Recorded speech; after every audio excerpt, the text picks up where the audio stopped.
want to go ahead and call the first item on the agenda is actually a public hearing. I'm going to go ahead and call that to order.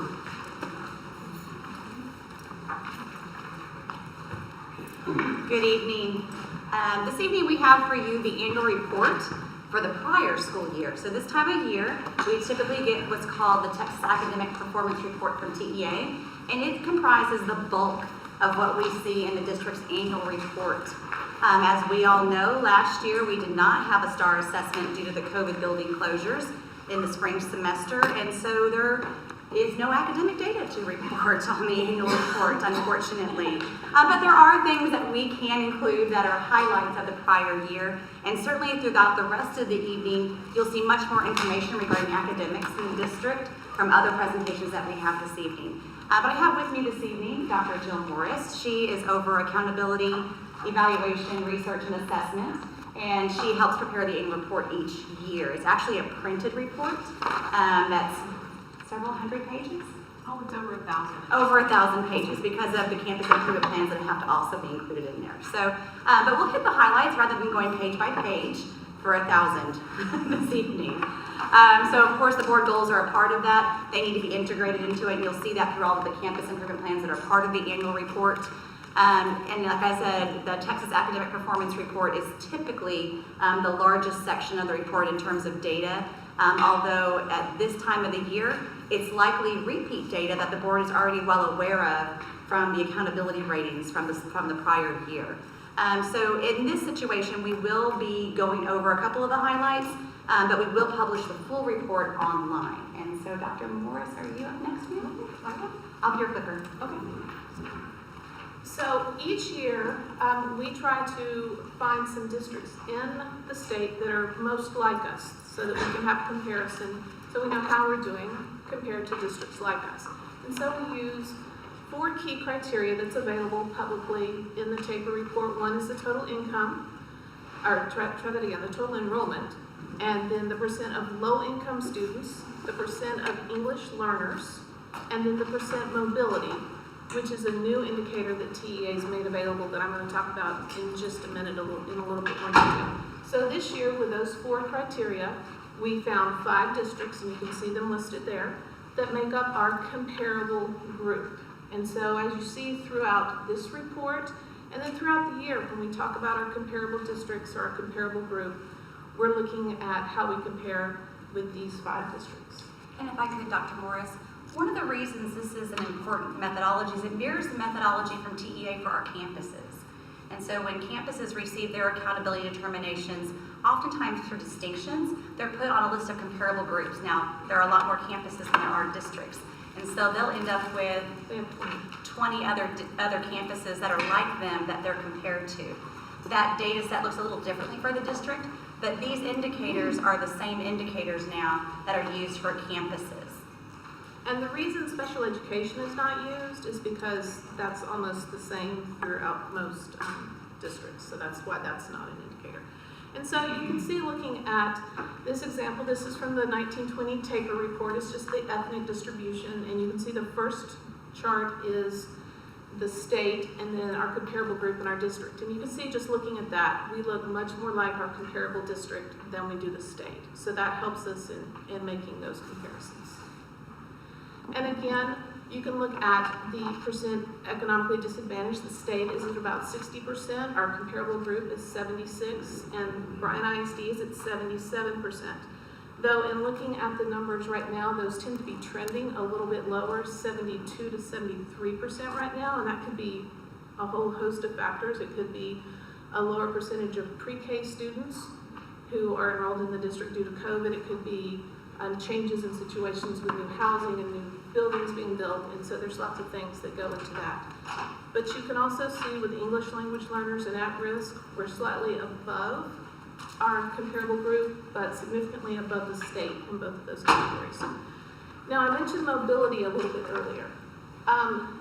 This is an indicator that TEA has brought back for districts. It hasn't been on the TAPER the past few years. And the way TEA defines mobility is if a student is considered mobile if he or she is in the district less than 83% of the school year. So that doesn't account for students who may stay in our district the whole year. but be in 5 different schools because they've moved numerous times. It also doesn't count a student who goes back and forth between 2 districts, but ends up in our district, say, 85% of the school year. And we know that when students have to change schools, that does have a big impact on their learning. So we were really actually very glad to see this indicator document. Sorry, I might need glasses. So on the TAPER report, this year we do have information regarding diploma types and graduation. And so when we talk about diploma types, we have the foundation plan, we have the foundation plus endorsement, the distinguished plan, and so on and so on. And so what this chart represents are the percent of cohort graduates, and I'll talk about cohort in just a few moments, who graduated on one of the higher levels of plans versus just the foundation plan. Foundation is akin to the old minimum plan.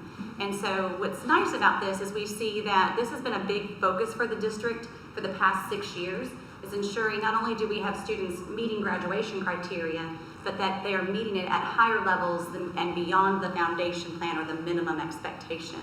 And so we are slightly above the state and the comparable group here, which is good news for our students and their post-secondary options following graduation.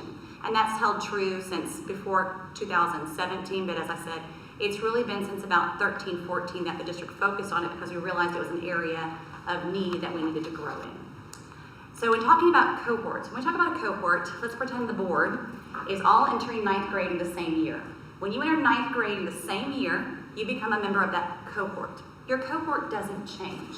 No matter how fast you accelerate through your graduation plan or how much you need a little bit more time, you're still a member of that cohort and anticipated to graduate within a 4-year period. So when we talk about graduation rates, you'll see it reported as graduates, and that's who walked the stage.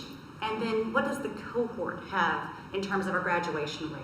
This is referring to graduates of a cohort. So when we enter the 9th grade year, we're looking to track those kids.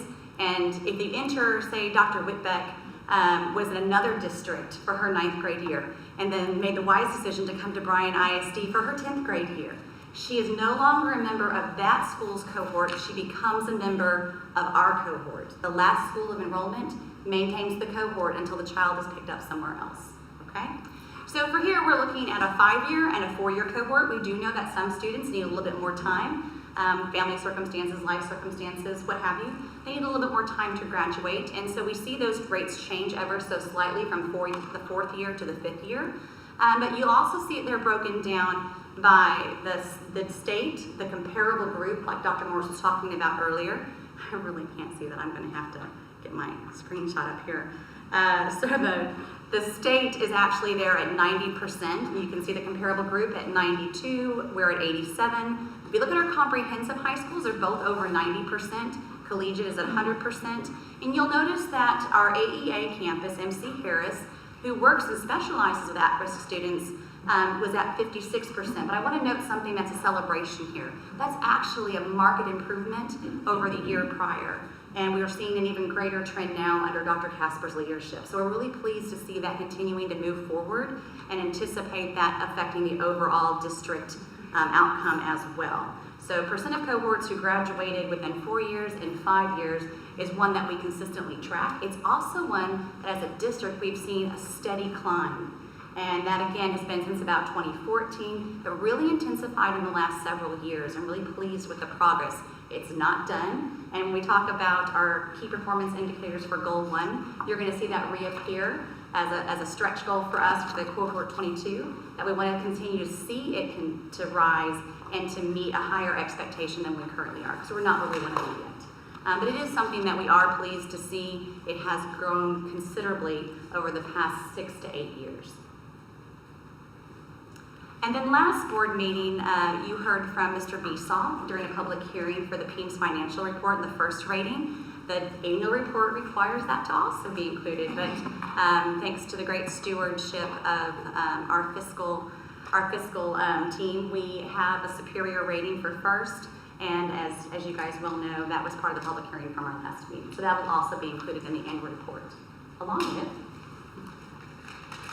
the Another thing we have to include in the annual report is the district accreditation status. And again, this is the accreditation status from the last school year, and there are 4 possible ratings we can receive. And as you can see there, Bryan ISD received accredited, which is the highest rating, and that's just based on our academic accountability ratings, financial accountability ratings, data integrity, and then so they take all those together and they give us that status of accredited. And then finally, we will have this posted by the end of the week. I'm hoping I can do a final edit on the over 1,000-page document tomorrow. That'll be fun. But copies of this can also be requested from the district office or any campus. If a parent or community member would like the actual paper copy, we will make that available to them. We just choose not to print them until somebody actually requests one, just to save all that paper. And that's it. Are there any questions?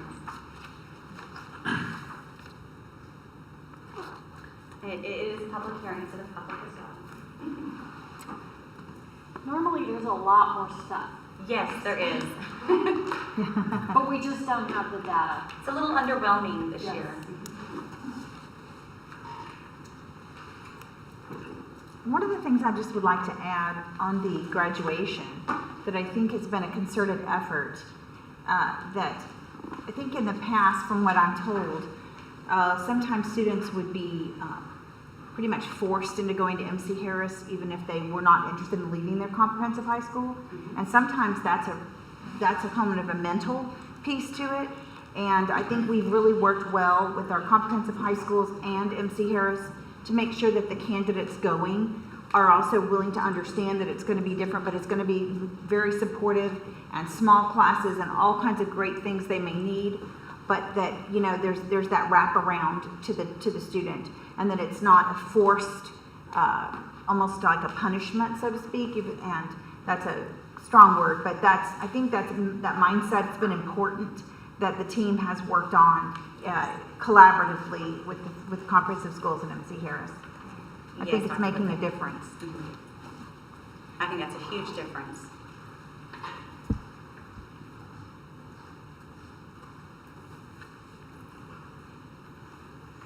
All right, if there's no other questions or additional comments, then we'll go ahead and adjourn the public hearing. Thank you. Time is 6:12. At this time, I call this meeting of the Bryan Independent School District to order. Let the record show that a quorum of board members is present and that this meeting has been duly called and that notice of this meeting has been posted in accordance with the Texas Open Meetings Act, Texas Government Code, Chapter 551. I wish to extend a warm welcome to everyone present. Citizens may make comments about topics relevant to district business. Topics should be limited to 3 minutes, and comments concerning specific students or personnel will be heard in closed session. I ask that you please turn off the sound on any electronic devices at this time, and we will move into the Pledge of Allegiance cited by Kim Carter Elementary.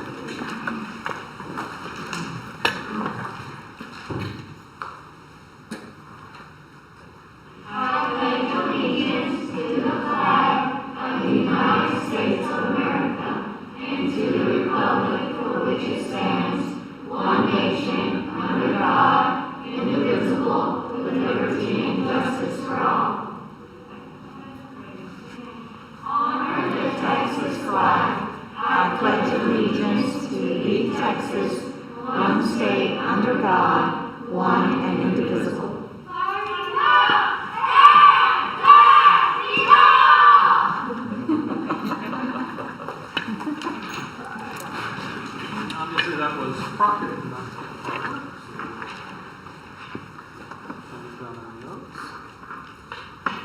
Okay, at this time, we're moving down into the spotlight recognition. And at this time, I would like to welcome up introducing the Elementary School Teacher of the Month from Sam Houston.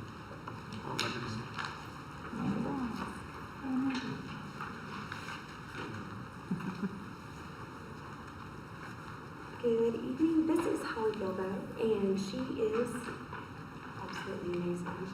Do we want to read this whole thing like we did previously? Okay. So, I'm sorry. Holly can be described as an influential teacher leader who exemplifies in the work she does for students and teachers. what it takes to carry out the vision for the school in which she works and the overall mission of the school district. She's one of the most motivated, dedicated, and committed teachers I've had the opportunity to work with. Mrs. Gilbo makes learning happen. In 4th grade, the level of performance of her students attained is aspiring. She has created a classroom environment where her students know success is afforded and that she will do whatever is necessary to see each of them succeed.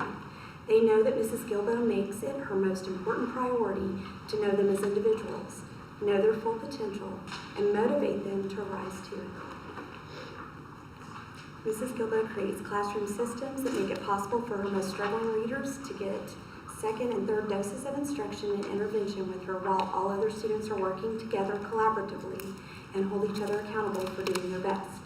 4th grade students take pride in their accomplishments and are true believers that they can do anything, evidenced by the level of success and growth each of her students has attained this fall. Mrs. Gilbo can do all of this because of the expectations she has for herself as a 4th grade classroom teacher, a dedicated team member, and a strong advocate for student success. Holly is a teacher who supports teachers in training. She successfully coordinates our mentor program and coaches teachers by being a model of what clear routines, classroom management, knowledge of students, ongoing assessment, and high expectations should look like, as well as how it can be accomplished. Whether she's giving her time mentoring teachers, communicating with families, supporting students, or giving her time to her colleagues providing guidance, Mrs. Gilbo constantly gives herself to provide support school-wide that only helps make our vision for our school a reality. Mrs. Gilbo's dedication to our staff, students, and families go beyond all the things that she does at our campus. At the district level, she's an advocate for our school and community by serving on she served on the bond steering committee and also on DEIC. Holly is a teacher leader who selflessly gives her time to students, families, and staff in order to support our vision of success. She is committed to their success and does whatever she can to make sure each of her students leaves her classroom as confident, motivated learners. Her leadership as a teacher, her dedication to teaching, and her passion and love for education only scrape the surface of what she does every day. Holly is a champion in education, and we are proud to acknowledge all of the work she does for our staff, students, and families in Houston.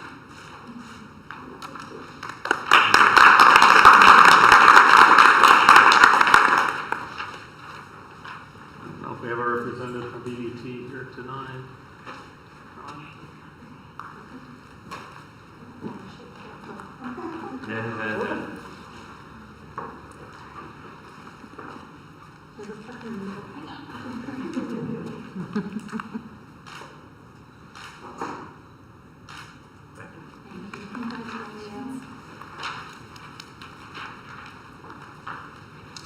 Next, I'd like to invite up individual introducing the secondary teacher of the month.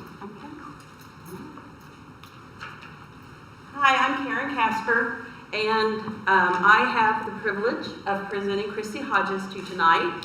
She works at DAP, and she teaches 9th through 12th grade math. So, I don't know about you, but I struggled with high school math. Geometry, we're just grateful Mr. Hammerbacher let me out. But, so Chrissy has any kid who comes to DAP in high school. So you can go in her room, and she may be over here helping this kid with algebra. Then she has to turn over here and help this kid with geometry. Then she has to go over here and help this kid with pre-cal. And she does it all. Her content knowledge is amazing, and how she's able to go from one subject to another. And you can't, she doesn't even have to think. I really have to think. And she just does it.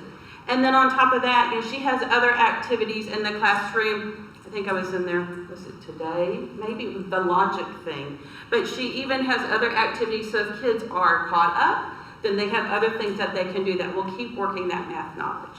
So besides the fact that her content and her skill set for teaching is just amazing, Mr. Surley across the hallway said that her classroom management is on point, and that was his direct quote. And at DAP it really has to be, because we do have to have structure so that our kids can learn and they can be successful there before they go back to their home campus. And then our counselor, Mrs. Linton, talked about how Chrissy builds relationships with kids. She's not just their math teacher. She's there to see whatever the kid needs, no matter what subject it is. She's going to look at the whole kid who's at DAP to see what she needs to do to help them to be successful, so that when they go back to their home campus, they have passing grades and they're ready to go.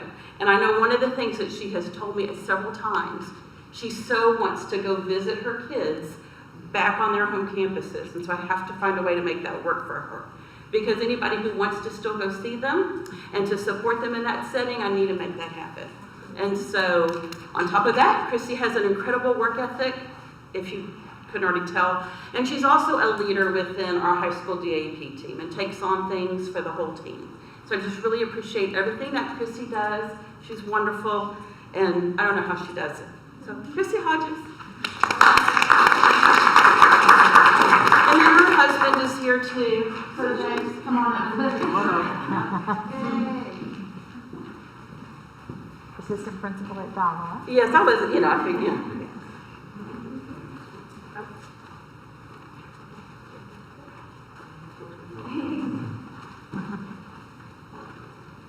If you two can touch, because you live in the same house.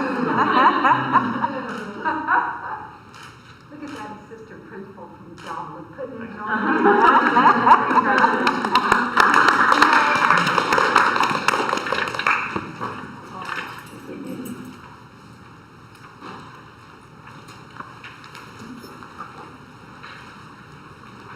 At this time, I will open up the floor for citizens' comments. We do have one. So, Kelly Marta, would you please? Hi, I'm Shelley Mata, and I'm nervous talking in front of people, but the reason I'm here is because, well, I have two children. One is very well behaved, one has his issues. So, imagine that you find out that your child, when he's supposed to be home studying, is actually using his school access to chat. And so you decide that you're going to check what he's really been doing, and you get his password. And with that password, you go into his school email account and find naked body parts in emails between students. And those naked body parts connect you to the Google Drive where more pictures are stored. And then you contact the school. You let them know that your child has misbehaved and has had inappropriate behavior because you're embarrassed, and you allow for the appropriate behavior punishment. You don't dispute it. But you push further and you get to talk to the IT department.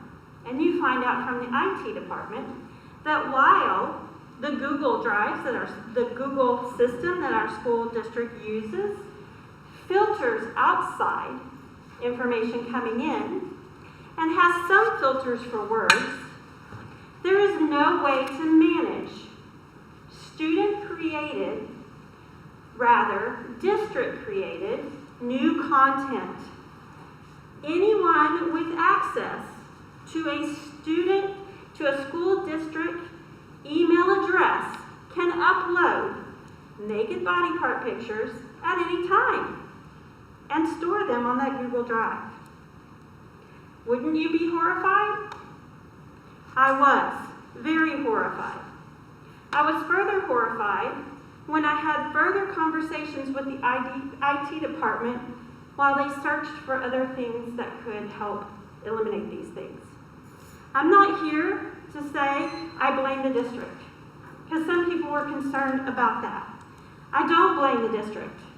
I realize that we, as parents, students, and the district, are not the true customers of Google, are we? They make their money through their advertisers. But that does not justify them allowing this huge risk to our children in districts all over the country by not providing us with tools to prevent this from happening. And I'm here because I, as a person, do not have the resources to stop this on my own. You, as a district, don't have the resources to stop this on your own. But we have got to start somewhere, because this is not appropriate.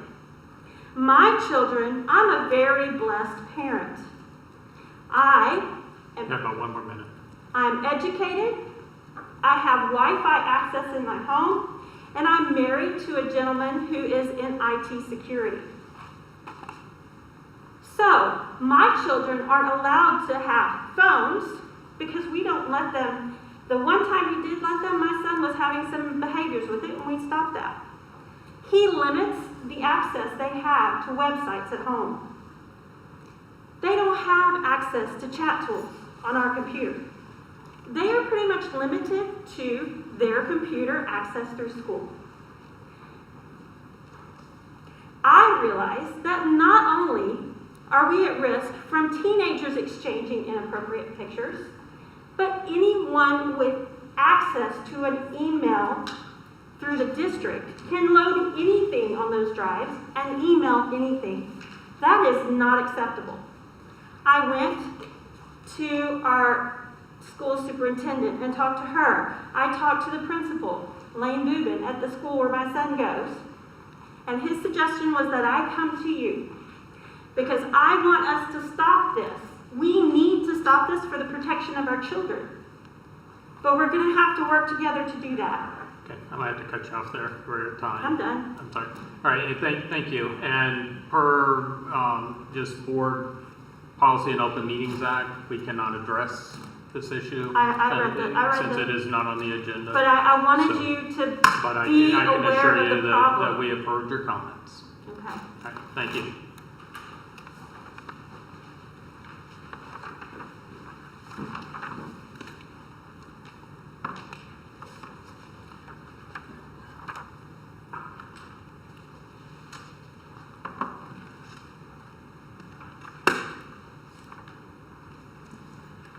At this time, we will move down into the information items for 5, the board goal update on academics. Good evening. This evening we have the last in the series of key performance indicator presentations associated with board goals. We saved the best for last. It's academics. It is the core of the work that we do. But certainly it is the work of the team and a much larger team. When we started this journey, we talked about how all of these goals and importantly, how all of these plans fit together. This evening you've heard from the public hearing, the annual report. We're talking about the key performance indicators right now. And then later on the agenda, we have 2 other presentations related to this image right up here. So you see the board goals, and then you see the CCMR, College Career Military Readiness goals from House Bill 3, and the Early Childhood Literacy and Numeracy goals from House Bill 3. Those are technically board-adopted goals that were part of the last legislative season that require an annual recommitment. They must be 5 years, and they have to go and be a projection out for each campus as well as the district. I'm saying that because the work of the committee to develop the KPIs directly impacted those plans as well, so that they're supportive and they're aligned to the same outcomes for the current year as well as subsequent years in the future. So as you kind of hear us talk together, they all kind of piece together into that image right there. So my board committee members for this endeavor were Dr. Julie Harlan, Mrs. Benford, and Mrs. Waller. And they're a wonderful group to work with, and I thank you very much for your guidance. It's a tough year to project academics. It's a tough year to know how last year went and ended and how this year is progressing with the students coming and going and the students being in class and then needing to quarantine. It's a bit of a challenge. So we need the guidance of that committee in particular on how to proceed. So prior to COVID, we had goals for all of these things, and we had outcomes we were pushing for, and we still do, but we need to do them with an understanding of the interrupted education that has transpired, while still stretching, reaching, and striving for any gaps to be filled, as well as progress to be made on top of that. So the first 2 key performance indicators really focus on our high school students, and they focus on graduation rate, and as well as the CCMR rates, which again you're going to hear later on as well. So for the class of 2021, we wanted to keep it moving. We recognized there was interrupted education and the close of last year as well as this year, but we feel like so much progress has been made, we don't want to we think we can make this goal happen still. And so we want to push for at least a 91 scale score in terms of how TEA calculates those ratings. And you guys are pretty familiar at this point, and I know it's a learning experience every year for all of us, in fact, on how TEA takes a number and then converts it to another number with other calculations. This is one of those items, but essentially we're looking for an A in CCMR. We're looking to come out with a 91 scale score. We've made great strides to get to that moment, which you're going to see the detailed progress of that in a later presentation this evening, where we've gone from essentially a C in CCMR to an A in CCMR. And so again, not finished, not done, still striving, but the progress is in the right direction, and we want to keep that heading forward. For graduation rate, we had the 4-year cohort for the class of 2019 that you just saw. Graduation rates always run a year or so behind with TEA. This January, we should be receiving preliminary numbers for the class of 2020, and that goes to that example of the cohort. Did some other school pick up a student when they left us? And if so, then they get transferred over to their cohort. And so that whole process takes a little bit at the state level. But our goal is for the class of 2022 to be at 90%. We're somewhere in between that with the current students in front of us, but there are a lot of struggles with making sure our students are able to participate in the ways they normally participate. They have a lot of things on their plate, as do our faculty, and as do all of you.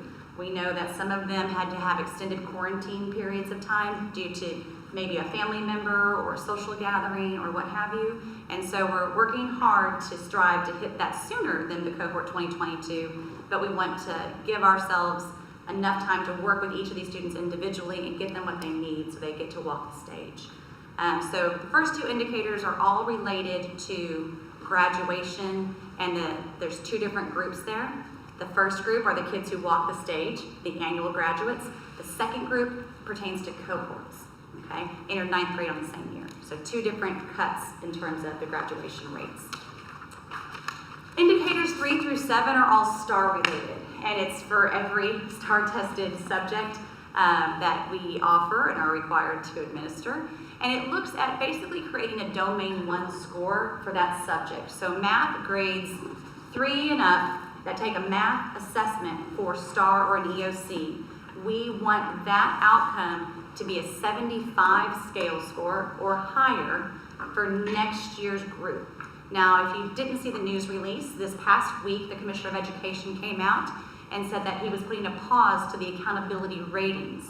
And so they won't be doing the A through F rating system, but they will still be administering the STAR test at this point. We are actually administering the STAR test. We were last week.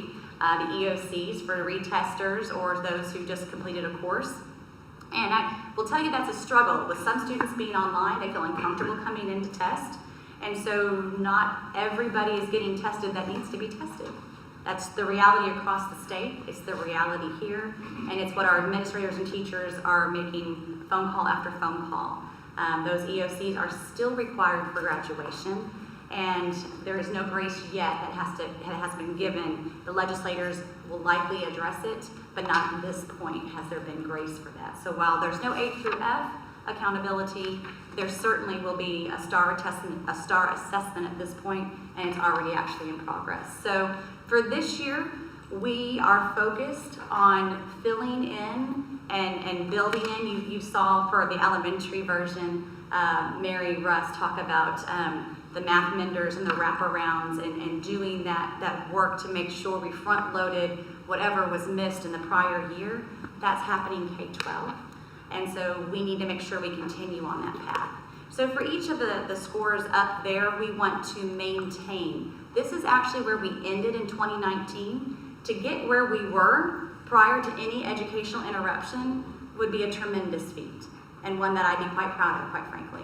I obviously want to push for more, and as I told Dr. Whitbeck and the committee, I want those 0.2 of a point to be a B. Whatever it takes to get those 0.2 of a point to round up to a B and hopefully exceed that marker, we want. We also want to make sure we're doing right by our students and our teachers to get them to that point. So for the STAR performance, in working with the committee, the goal is to look for STAR 2022 to basically be back where we left and continue the march upward, which is what we were doing. For the next set of performance indicators, 8 through 12, it's a little bit of a different story. The pre-K kiddos and the kindergarten kiddos haven't necessarily had interrupted education. So we feel like we do need to move forward with them. Now, they may have had intermittent quarantines and times at which they had to go home and had to work from home. But by and large, most of them have now been on campus. They're here with us, and we want to move them as far as we can so that they don't experience any delay in moving forward academically. For grades 1, 2, and 3, we're going to follow a similar pattern. It's our recommendation to follow a similar pattern as with STAR. First grade in particular is quite the challenge. That is when the biggest change in terms of reading acquisition happens. And I know when Ms. Muhlstein and the CNI team presented the early childhood reading overview, that was a big topic of conversation there. That's also the year that we see our English language learners transition mid-year from Spanish to English. And so there's a lot of growth that needs to happen there. And it's taking a little longer because of an interrupted kindergarten to produce the vocabulary where they're able to make those transitions. So they're making progress, but we anticipate them needing a more support and more time to do so. And that the teachers are working with them individually, maybe switching them over around spring break to English versus the semester. We don't want to do it too soon where they're not prepared to take on the next language.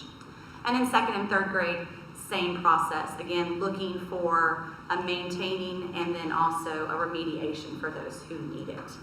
So I know I didn't read each one of these individually. There are 12. I feel like I'm the winner. I have the most indicators, but I would expect nothing less given the topic. So are there any questions I can ask or answer for you, or perhaps the committee could answer for you? I have a question. Yes, ma'am. So the students that you mentioned that did not take the test, Yes, ma'am. either EOC or STAR or EOC. EOC. Yes, ma'am. At this time, and the teachers and the counselors are really looking for them. Mm-hmm. They will be expected to take it this semester's test during a makeup test given to all students that may have missed it next semester.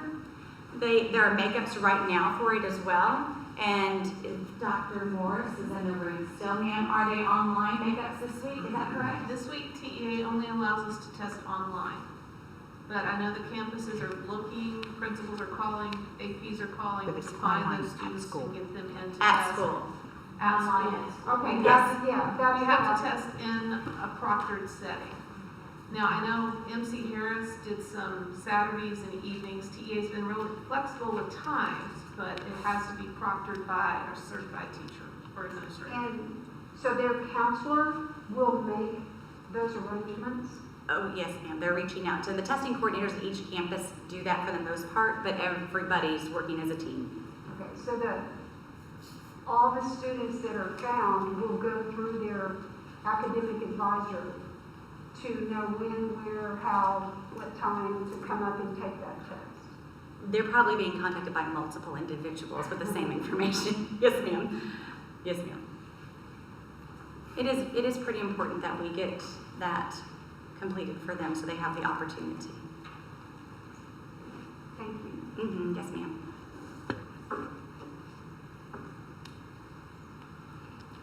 Okay, I'll jump in. I have a question/comment. There may be a question in here, but we often see coming to the board a lot of times, and this might be more for just for the committee, the success rate, and we're seeing those in these numbers here. We want a 70% success rate, and we would probably ultimately see a result back of, we were at 72%, 73% success. I know one of my concerns and one of the concerns across the state is the gap that has been created due to COVID. Yes. Being the COVID gap. And so I think either it is a committee to ask these questions as far as going a little bit deeper and going not just on the high end of those that would be successful, but how big is not just the 30%, because there might be 5% that's right there close, and 15% that's having real struggles. But I think it's really important that we identify those that are really struggling and, doing everything that we can. And I know y'all are doing everything humanly possible at this particular moment, but I don't want to lose sight of those that could be struggling by just focusing on those that are overtly successful as well. Are you referring to the students that are struggling academically? Am I following Yes. right? Yes, absolutely. That's one of our paramount concerns. This time of year, we go through benchmark testing, and we sometimes do a partial release depending on the grade level, where it's a part of a test over curriculum that's been taught to date. And for some grade levels, if it's appropriate, it's a full release to kind of get a gauge of where they are.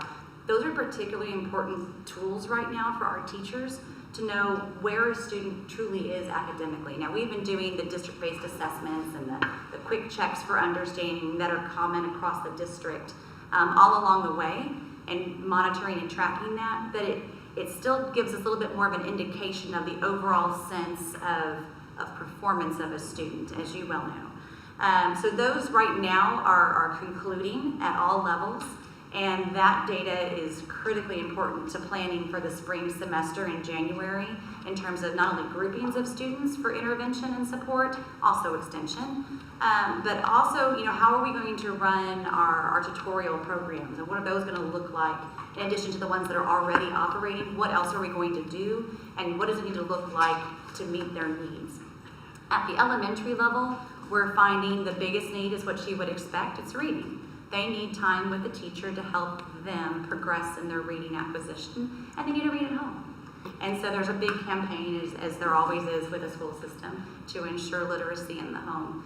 But those benchmark assessments that Dr. Morris's team helps facilitate and helps the schools analyze, and Dr. Holtcamp's team puts together, are critically important for this time. And then one more point, those on the STAR performance ones, these are domain 1 scores. And so by that, I don't know that I explained it at all. That's approaches plus meets plus masters divided by 3, and then converted on a TEA scale score to get the grade rating. That's how TEA does their calculation. I'm gonna do it again. That's how TEA does their calculation. So what they do is they take the percent of students that hit approaches, the percent of students that hit the meets level performance, and the percent of students that hits the master's level performance. They add those 3 numbers together, they divide by 3, and they put it on a chart for a letter grade. And so that is how TEA actually runs and the calculations for accountability and gets them to letter grade ratings. And so the score here is reflective of approaches plus meets plus masters divided by 3 and then converted to a scale score, so that we're mirroring TEA's accountability. Because what's nice about that, though, while it sounds complicated, is it transfers immediate understanding in terms of how are we doing.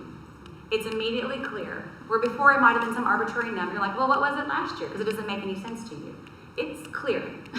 It's clear. And I guess what, and I don't mean to interrupt, but where I was going back to is, within that calculation, we don't know how big the bucket of approaches is versus Certainly. Masters. And I mean, there's some indication there, but that becomes invisible within this report.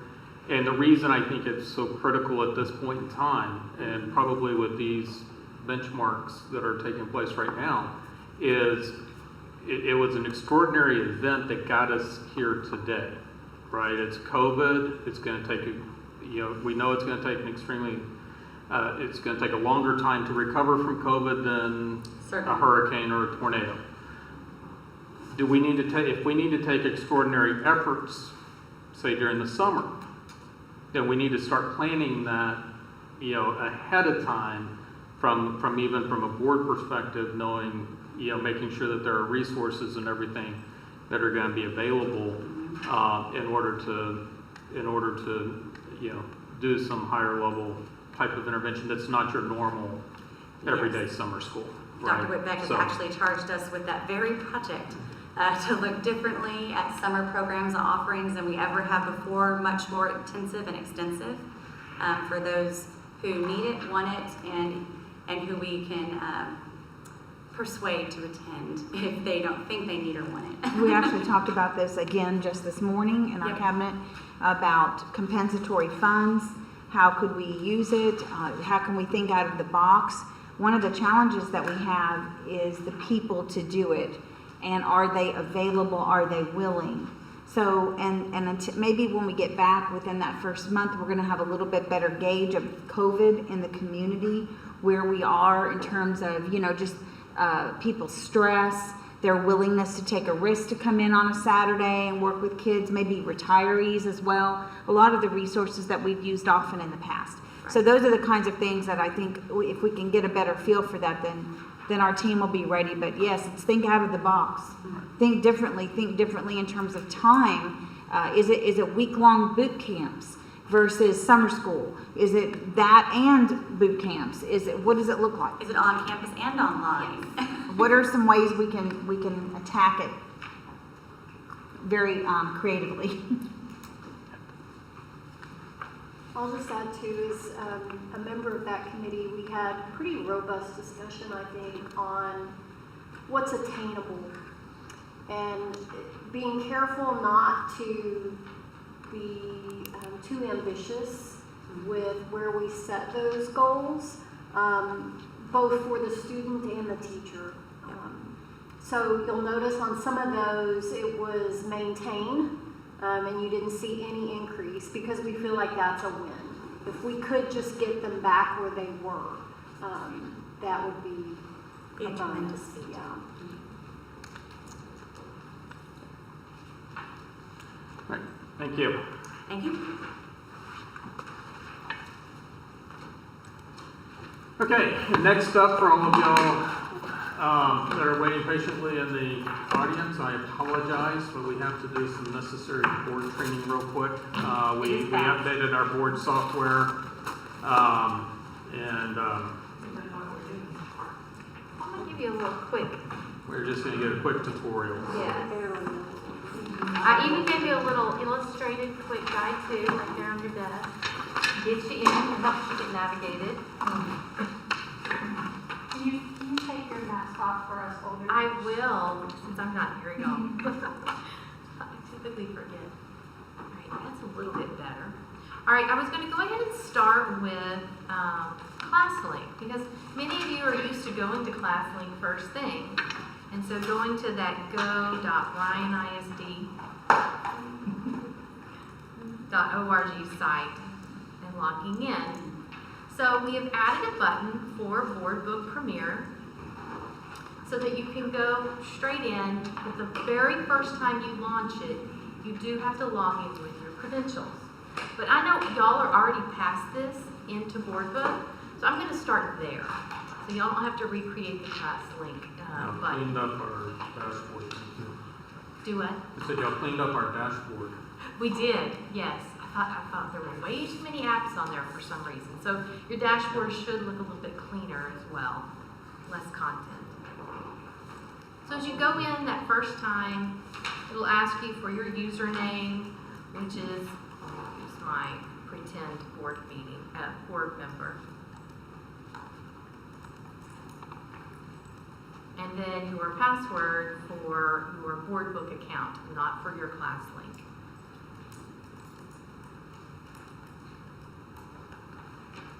And then you'll save it. And then it'll remember it and log you in automatically every time. Now, if you ever do change it, you will have to redo it. And so I've been kind of, playing with this account to make sure it works. And, Julie, the only thing, so I have had issues if I am too stagnant on it or we've been in here too long. yes. If I try to open an attachment, it makes me use my credentials again. Even though I use ClassLink. So In the new Board Book Premier. In the old one, I don't know. So- In regular board book, that's what it is.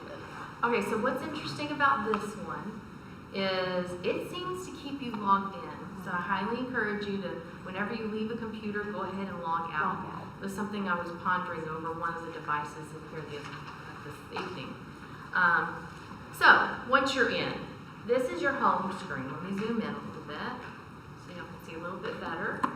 This is what it kind of looks like. And so on your home screen, there's important things to notice. First, are you logged in as you?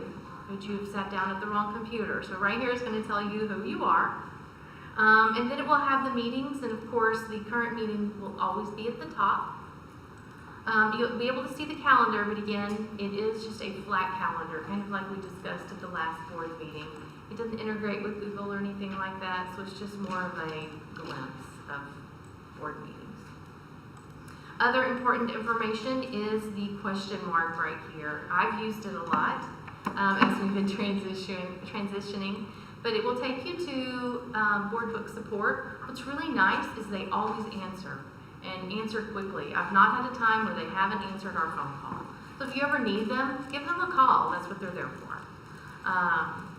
Another important thing that I skipped right over on the board book login page is that forget password. You may remember in the previous board book, you didn't have that option, but now you do. So even if you forget it, it's okay. Use that forgot password and you can reset it.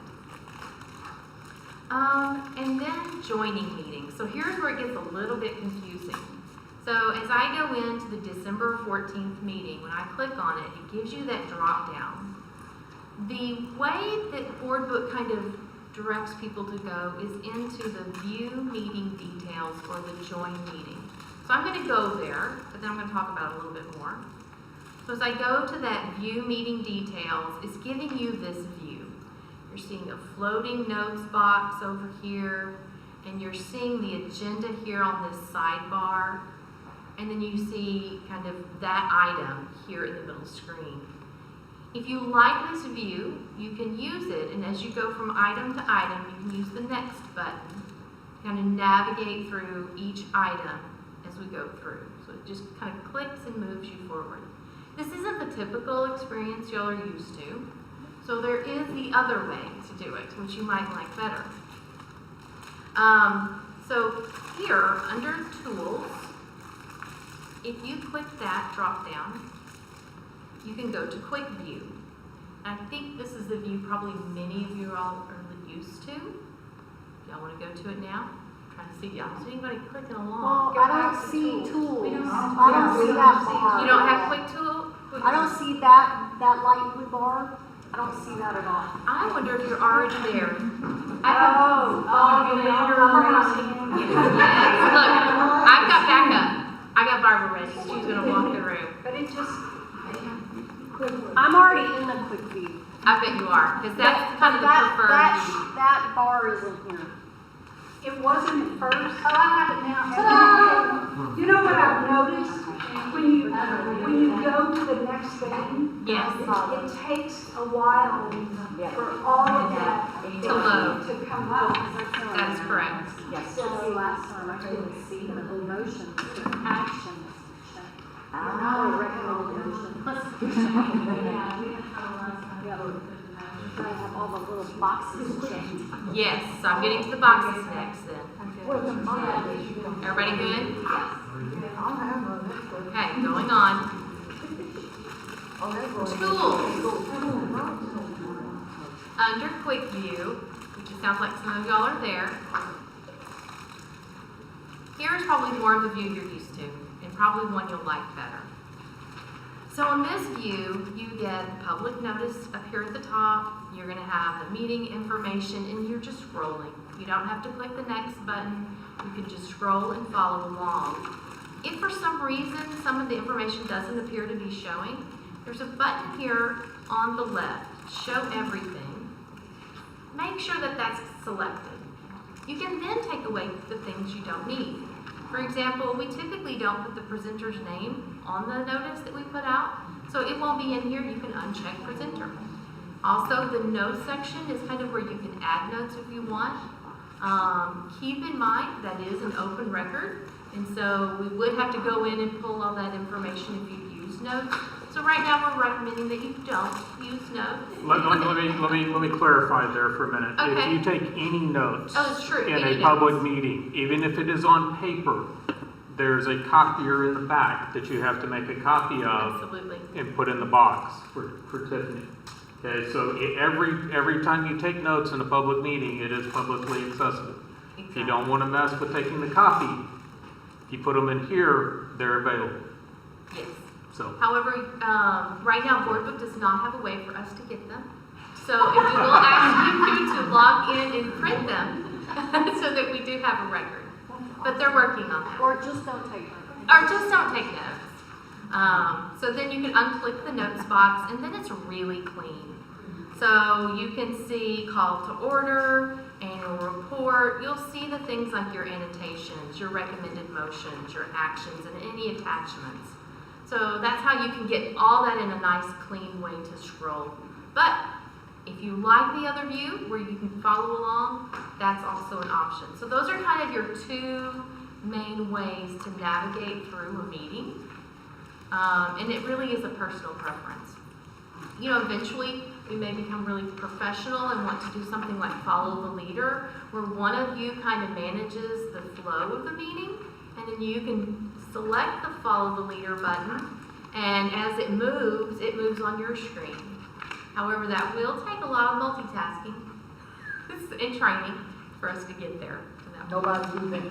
So if I you can always tell you that I will always be leading it while I'm here, and it's set, so if you get lost, click follow the leader, and it'll... All right. So our board president, he could do our follow the leader, be our leader. I want to follow Felicia. No, you don't. No, you don't. Y'all didn't pre me, I'm still back here in classic. Also, a nice feature is in the quick view. Let's see, if I just do the annotation, I can go up here to this download, and I can download it as, probably most likely what y'all would want is a PDF or a doc. One of these right here. And you can download it, so if you eventually want to print it and have a nice clean copy for yourself, maybe you want to write something and bring it with you, that's something that you have the option of doing as well. So pull that down. All right, so that's kind of the quick in, a little bit of navigating, and switching between that quick view. Now, if you ever get lost, the easiest way to get back is you can go to your home button, and that will take you home, that main screen. But if you get over to your quick view and realize you want to go back to the follow the leader, you can use that yellow button up at the top that's return to your meeting. Are we going to be using this for the committee stuff? We have been dabbling in that. I've made some temporary, like ones we're trying to see how well they function. Again, they're kind of like the calendar, they're very flat. We'll just put information in. But that was the long-term idea, was to kind of move committees that way. But right now, you know, as they're transitioning, we're still testing it out. All right, that was way too easy. Any questions, or can I come over to you to help you with anything? I do check your computers before the night begins. Yes, ma'am. I do have a question about the raised hand. Yes. So would everyone be able to see that? No, only Mr. McCall should be able to see the raise your hand. So, if you click on it, let's see, you did?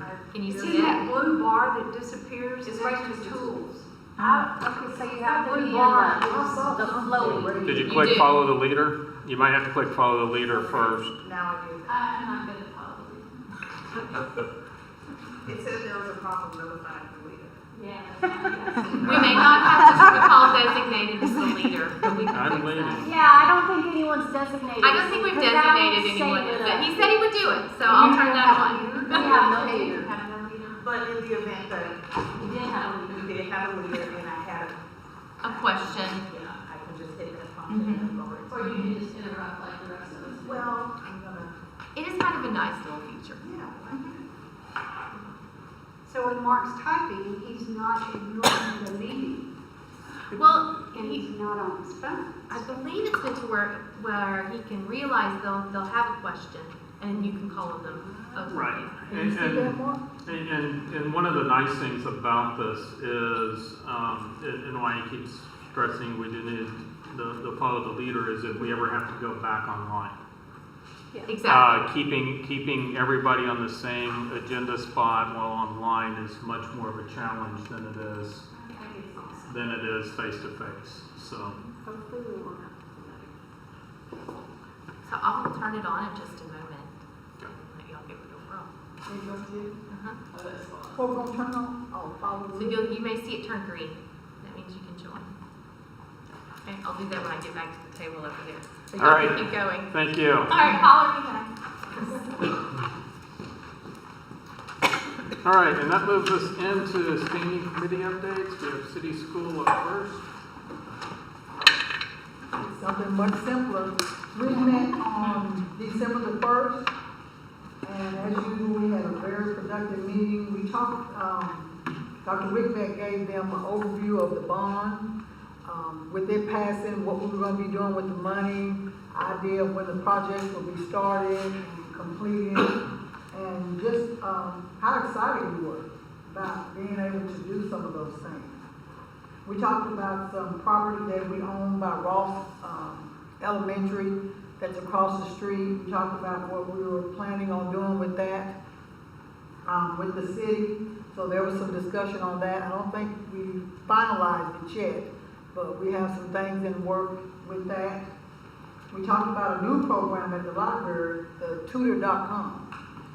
And Lady B. Savin presented to us this program that's going to be a good program. It's for adults as well as the children. And it works, actually.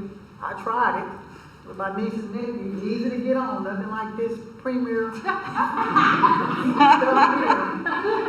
But it's going to be a good program for our students. They can go on and get tutors for anything that we're teaching and get help, access help anytime, in the evening times, on the weekends. So it appears to be a good program, and it was free, and so that was good for us to have at the city. We talked about the COVID as far as the school and the city, the numbers, how it's affecting everyone, what some ideas and plans are that we have in place, or ideas of what we think we might be able to do in case of need be situations happening. And they gave us an overview of Midtown. They gave us an overview of the park, the super park coming on, plans on what's coming, the dates and time of arrival with that. And they're very excited about that. Very excited. And it's going to be a super park. And what all they're saying, all the amenities and things. And it's going to be a win-win when we looked at it for Bryan ISD, to be able to have all those fields for our students to play on, the gyms, just all the things that we need right now for our athletes when we get back to normal, and that might be, but it's gonna be a great park. And that was about it. Dr. Whitbeck, what do you think about Chelsea? And she may already know and have talked to me about the tutorial program. I thought I had her business card. Chelsea, have you talked to the librarian, the head of our librarian in both cities? She's launching this tutorial program that is amazing for students and adults. And so, wish I had her business card, but I'm just suggesting that hopefully you guys can put out some publicity about this. And the city is just, they're thrilled to help sponsor that. What's her name? She's just getting started. She's the new librarian and actually the head of the library system in both towns. SABA, Saba. Saba.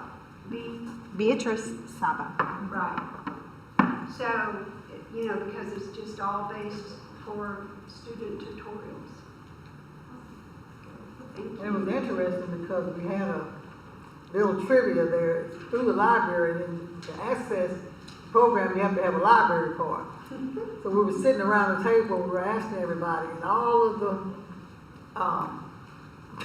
councilmen, they were getting their phones at that time, getting online, getting a library card. They didn't have one. So I was glad at the school district, we had library cards. They didn't have a library card. And it's free. Even the library card is free. They also mentioned that if you have a library card with the city, you can also access Ancestry.com at no charge. But that's a feature that the library is paying for. So any citizen that would want to dig into that would not have any cost associated with it, whereas if they just did it on their own, they would. That was another bonus. She's really a great spark in library education. It's exciting to see.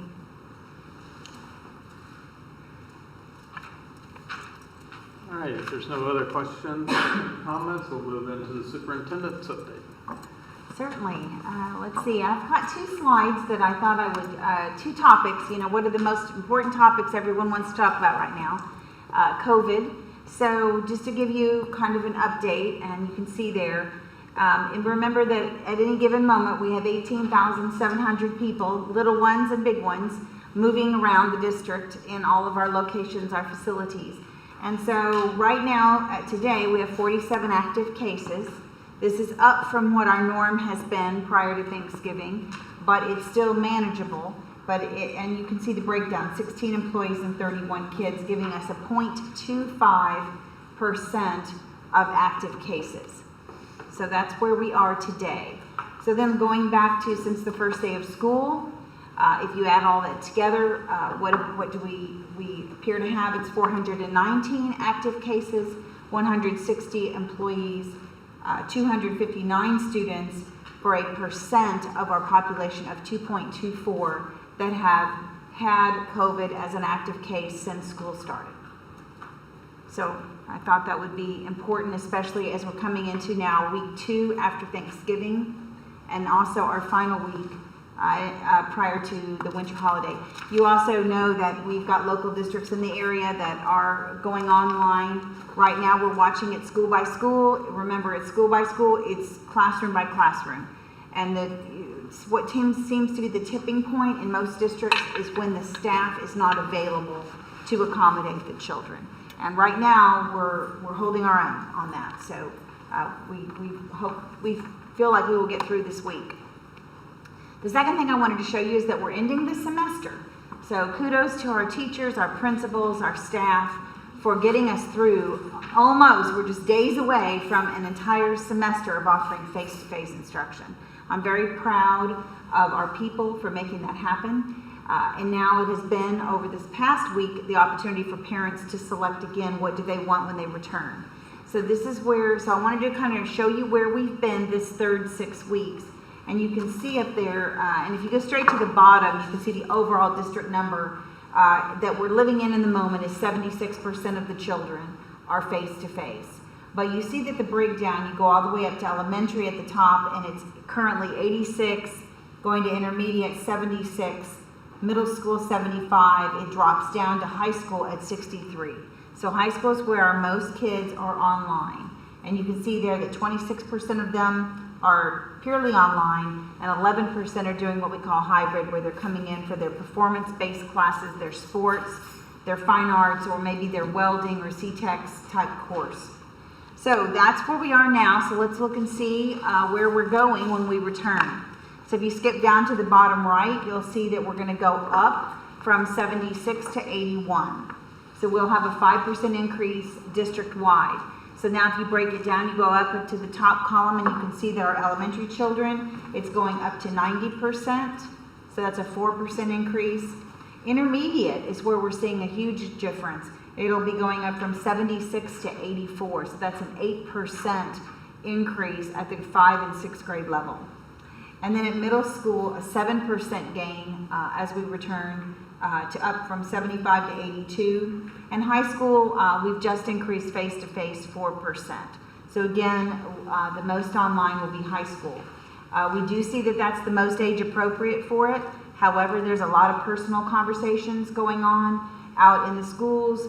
If you're not attending online, if your grades are not what they need to be, we need to get you back, if at all possible.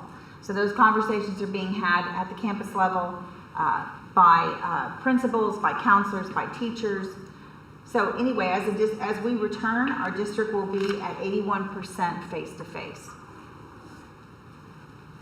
So I thought those would be the most timely and most asked questions.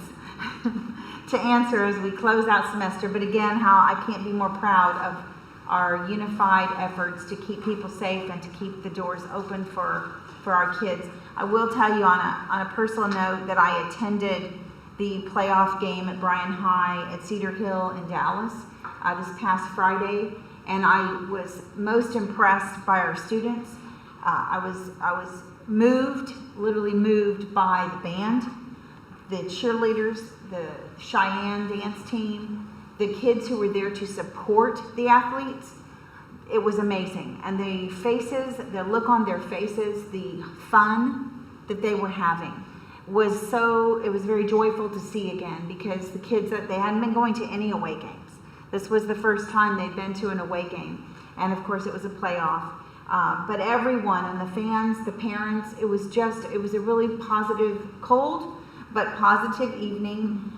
We were not victorious on the scoreboard, but we were in the spirit and just the excitement in the air. And I was very proud of Bryan ISD. So kudos to everyone that made that happen. All right. Thank you. All right, next we'll move down into item 7, items for discussion and or action. First up is the consent agenda.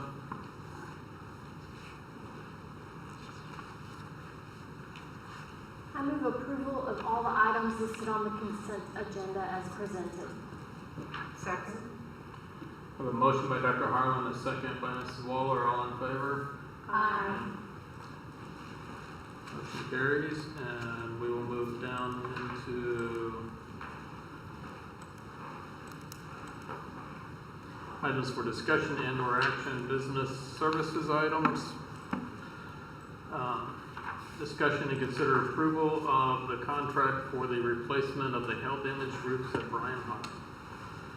Yes, thanks for having me tonight. And I have James Roberts with Beam, who is they're the group who design our roofs and everything for these projects. But as you know, the hailstorm we had in May, I don't know how many projects I've brought to you all about this hailstorm, but this past summer we did put that temporary coating on, and it has worked great. But now it's time to go past the temporary coating and replace all of these roofs the damaged roofs at Bryan High, the 500 Wing Collegiate, Johnson Elementary, the Field House at Bryan High, and MC Harris Annex. In this project, we bid through competitive sealed proposals and has a substantial completion of March 31st of 2021, pending weather, which is pretty quick for 5 different locations. We think it can be done. And it's being funded through the insurance claim that we're in process of. And for this, we received 7 bids from various companies for this project. And the recommendation for it is for the project being awarded to Tadco Roofing in the amount of $1,881,800.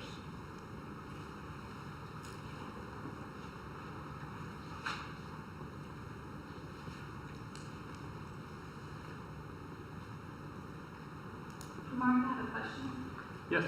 The motion doesn't have the name of the company that we're approving. Was that by intent, or normally the motion has the company name?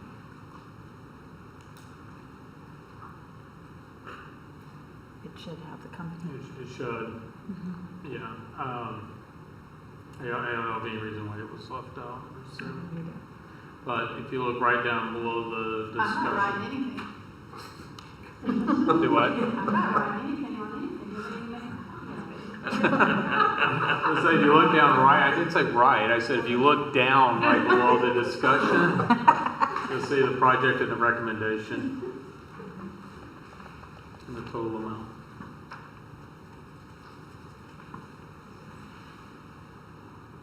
I move approval of the re-roofing of the hail-damaged areas at Bryan High Field House, Bryan Collegiate, 500 Wing, Johnson Elementary, and MC Harris Annex to Tadco Roofing in the amount of $1,881,800 as presented.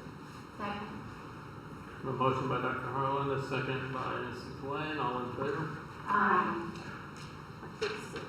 on the wrong view, I guess. This is bear with us when we're looking where to find a motion. These motions have changed. All right, and as has the subject items. Next up is item 2A, discuss and consider approval of the contract for the construction manager at risk for the new intermediate school and the new maintenance and transportation center. Yeah, so this is the kind of one of the big, well, not kind of, it is the big project for the 2020 bond. And tonight, Ron Bailey is here with PBK for any questions or anything that I can't answer on the project. But we've had a committee of Bryan ISD staff members, and we reviewed the responses to the two-step construction manager at risk RFQ that we had posted right after bond passage. And then based upon their professional qualifications, performance in the field, and previous school experience, we had 3 firms that were selected for interviews and to provide us pricing for the construction manager. And upon completion of these interviews, it is the committee's recommendation that the construction manager at risk for the new intermediate school and the new maintenance and transportation center be awarded to Dramala Construction, and it will be funded through the 2020 bond.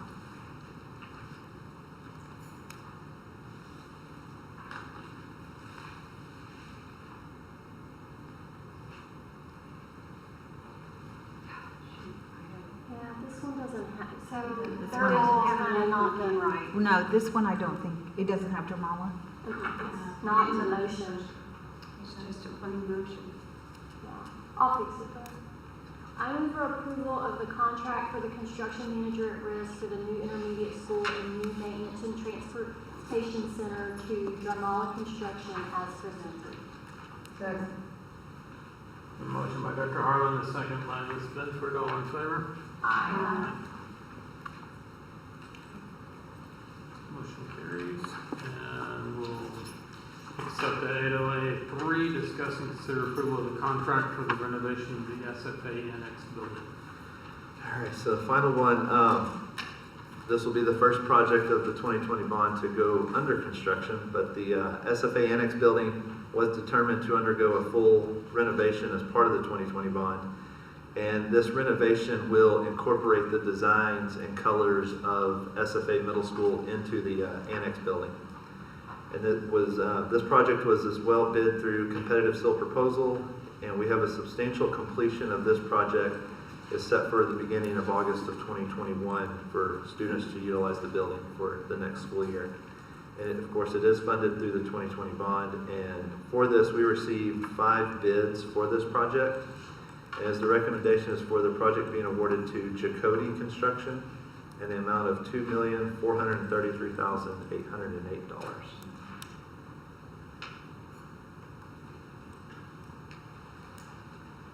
So, it just says, sorry, motion. Yeah. The renovation project as presented, it doesn't talk about. If you look right underneath the discussion table, right above the attachment. Yeah, you have to be in the right view to see it. Okay. You have to have everything checked except for notes, and then you can So see. we can combine those two? Yes. Okay. I move approval of the SFA Annex renovation project. The recommendation for the construction company to be Jacody in the amount of $2,433,808 as presented.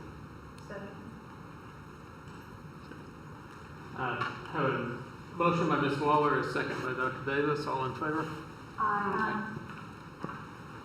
Thank you. That was a lot harder than we thought it was going to be. Sorry, I whipped around, Dr. Davis. I wasn't used to hearing your voice, and I was like, okay, wait a minute, that was one I was used to. Yeah. All right, next up, the teaching and learning team is back. We consider approval of the Board of Trustees, College, Career, and Military Readiness Goals. All right, good evening. We have for you this evening Christina Richardson, our Director of Advanced Academics, along with Ryan Willett. guidance and counseling services, and then the rest of the team, Dr. Morris and Dr. Holtkamp and myself, to present the next 2 items. And these are the 2 items that go back to the board goals. These are the House Bill 3 board goals for CCMR and early childhood literacy and numeracy. And so the key performance indicators that were presented earlier this evening are mirrored in this presentation, and in the subsequent attachment that is a spreadsheet that is also going to be on our district website that goes down to the campus level.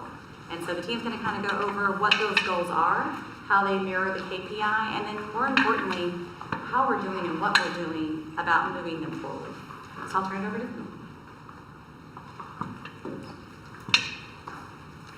Good evening, everybody. So the first time you would have seen these, Dr. Morris presented them last year as part of House Bill 3. And the board goals were developed as really a team effort. We met with the campus principals, Dr. Morris's team, Donna Willett, CTE, myself, what parts could our department contribute to CCMR, and what are the things that we need to specifically work on. And so after that was done, Dr. Morris came to you last December to present the goals to you. And here we are today to do our first annual update of how we're making progress towards those goals. So there's a lot that has to go into the plan. We just kind of wanted you to have some background about what are each of the items that we have to be sure is part of the plan. I'm not going to read every single one of them, but they are all there. So the first part is, what are our goals? So when we set these, we started off with our background information.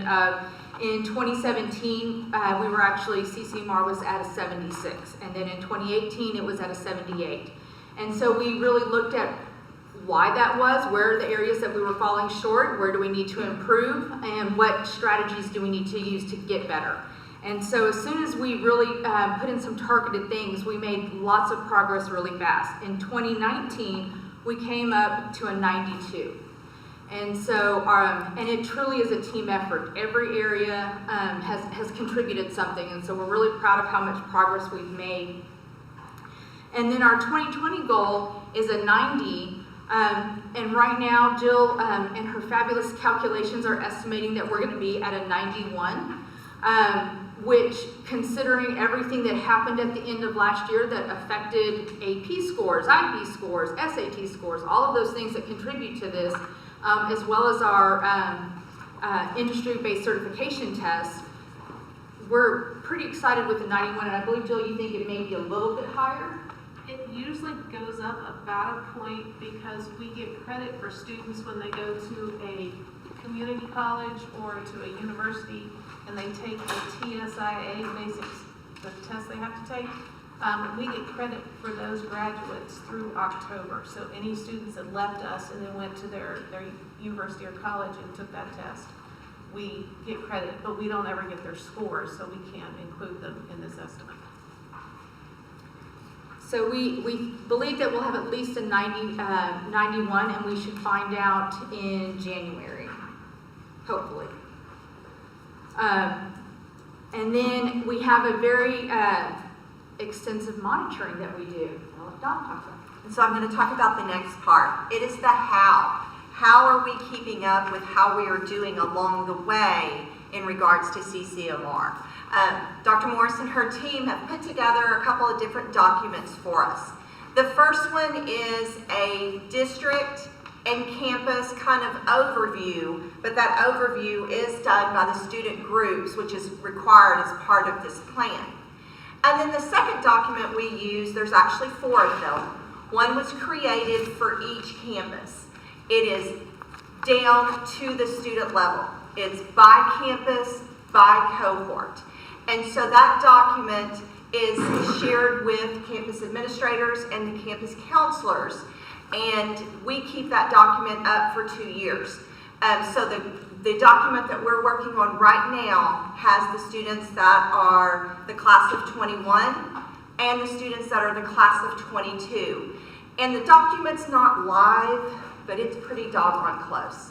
Every time a new file comes in from SAT or ACT, or the campus on these Wednesday early releases, they've been giving the TSIA. So when those results come in, Dr. Morris and her staff update the file and let the campus counselors know, hey, we've coded some more students. So at any given time, when a junior or senior walks into a counselor's office, they can pull up that document and it's all in one place, and they can say, hey, you took that TSIA last week and you met it on the reading. Okay, all we gotta get now is the math part. So let's get you scheduled to take that test again. So it's something that it's active and it's being used on a regular basis. The academic advisors are kind of the key players in this and keeping up with that information. We are starting with our 8th graders and really starting to talk up CCMR. It is part of the presentation that we use with registration for both the students and for the parents.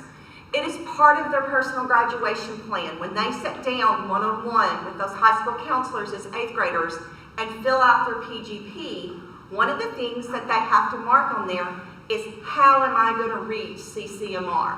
What am I going to do to get there? These pictures here are actually registration that took place a couple weeks ago. We started working with our current juniors that are going to be seniors.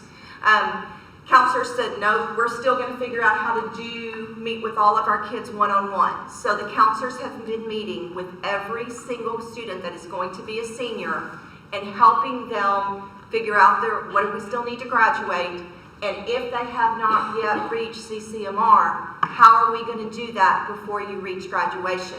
One of those things, and this is maybe not the best way to put it, but kind of hold it over their heads, is this is a process and this is an expectation. And so if you have not met that going into your senior year, there are no late arrivals or early release until that happens. So, and kids are like, I don't want to do that. Well, let's set up this summer to come take the TSIA. Or we place them in courses. If they're not in a pathway that reaches a certification, then we're going to put them in a class. Or if they said, no, I really need to be working on the SAT or ACT, then we're going to place them in a class that's going to help support them in that area. Next slide. So the first part of CCMR is college readiness. And there are 4 different ways a student can earn that college readiness. One is meeting the Texas Success Initiative criteria. That is a standard set by the state that deems a student as college ready.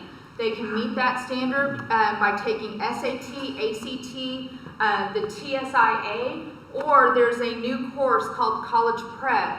And if they complete that course successfully, then that actually gives them a waiver for up to 24 months after graduation to waive the TSIA requirement. Students who earn an associate's degree are considered college ready. If you earn 3 hours of dual credit in ELA or math, or 9 hours in any other subject, you earn college readiness.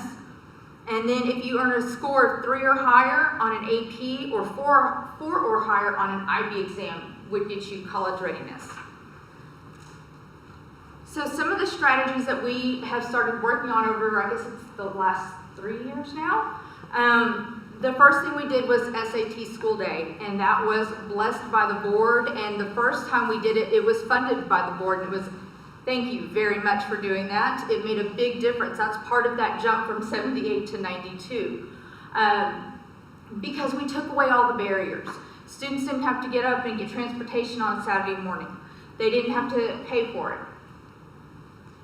They were also in an environment that was more comfortable, and so it wasn't as stressful being at a different school at a strange time with a strange person. I have a question. So right now, a lot of the colleges and universities are waiving SATs and ACTs, so neither one of my kids have to take it. How is that going to affect your CCMR if my kids don't have to take the SAT or ACT and we're graduating in May? So last year we actually did SAT School Day before COVID hit and before all of those decisions were made. And so it was like March 3rd, it was right before. And so the majority of our seniors had taken it by the end of their junior year, and we had another group take it this year. because that they're not requiring it for admission, they're still using it when a student is under holistic review. That's one of the pieces that a student can give them, and scholarships are still using it too. And then the waiver for it, as far as we know at this moment, is a temporary waiver focused on COVID issues. We don't know that that is going to continue or not.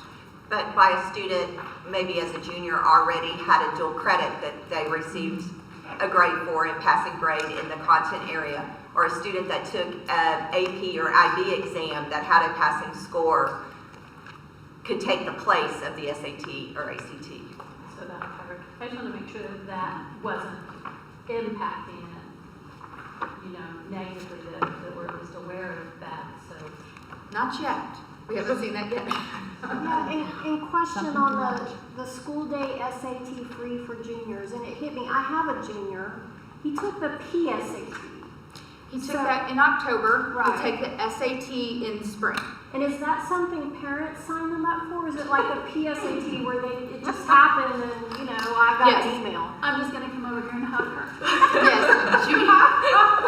When we come back in January, information will begin to go out to our junior families about SAT school day, which is free. The first time we ever did that, the board actually funded it. Now it's reimbursed by the state that students can either take the SAT or ACT, and one of those tests, the state will reimburse us for paying for it. Okay, good to know. We are adding ACT school day for the first time this year, but that one will not be free. That will just be an opportunity to have the convenience to take it, because one thing that we're finding is that a lot of sites are shutting down and our kids can't get into Saturday sessions. But it's not, the cost is not unreasonable. No, and actually ACT reduced their cost this year just by a little bit. They went down to $35. I figured there was a little break in there. The next part, getting close, Dr. Richardson. We are offering that college prep course in the area of English and in math, and we're using the bridge curriculum from the state that is supposed to help our students be successful and be prepared for college. We are scheduling students into Path College Careers to help with those study skills. We are blessed at Bryan High and Rudder to have advised Texas staff that helps the counselors get those students in, to get them registered for the SAT and the ACT, and to work on those college applications. And again, that helps lessen those barriers to help them. Okay, the application's done. All you got to do is show up now. And then we came to you last month and talked about Gear Up. Though that'll take a couple years until we get up to those students being juniors and seniors, we feel like that's going to help beef up things as we go.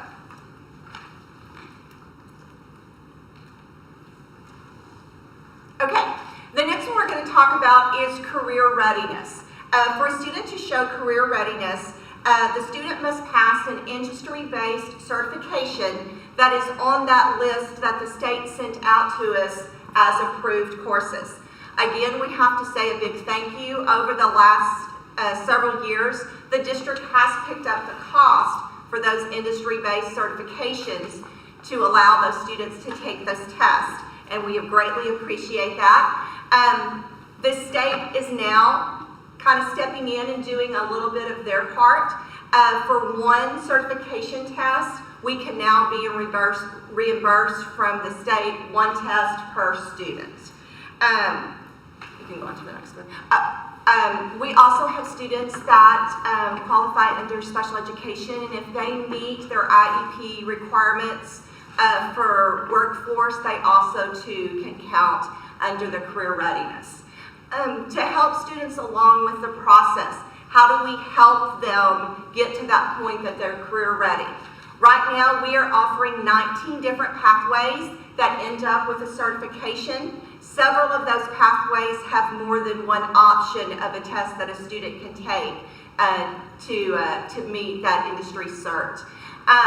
For students that may be in a pathway that doesn't offer a certification, we are taking and scheduling those students into a couple of different options. We're doing that at Bryan High, at Rudder, and at MC Harris. There's a few, most of them require the students to go through a pathway, but there are a couple of certs that they can pick up an individual course, and so we are putting students in those courses to get their certifications. And then finally, through the CTE curriculum and some additional resources they have purchased, they're using that materials to help students be successful on the certification test. The last part of the CCMR is the military readiness. TEA has temporarily suspended that portion of CCMR. If you remember back over the last couple years, districts were allowed to code a student if they intended to join the military. Well, there were some districts that were pretty open with that, and it caused some issues. So the states have said, time out. Right now, we're going to suspend that part of it, and we're going to work with the Department of Defense. And until we can, TEA and the DOD can work together to find some way where they send the official list of students who have enlisted, there's going to be a timeout on that. But in the meantime, go on the next slide. We are still doing our best to support students that are interested in the military. We have the junior ROTC. We allow students, it's housed at Bryan High, but there are students from Rudder that come over. The campuses offer the ASVAB testing, and we allow recruiters to come into the building. Of course, that's been a little bit different this year so far, but in general, they come in, they can set up to do presentations. We also allow them to come in at lunchtime, set up a table, and where students can go and interact with them. Okay, so before we go on, that was the state getting ahead. There never has been data that came from the military, even when they created the program. Right. So that wasn't a new. Right, they left it up to each district to determine how, They not only left it up to each district, they had no idea that there was never a flow of data. And so, I understand they left it up to every district, but when we get to this, we're not changing anything that we're doing because of that. No, sir. We are still continuing to collect the data. We have a process of just to monitor that situation. But how much of those numbers?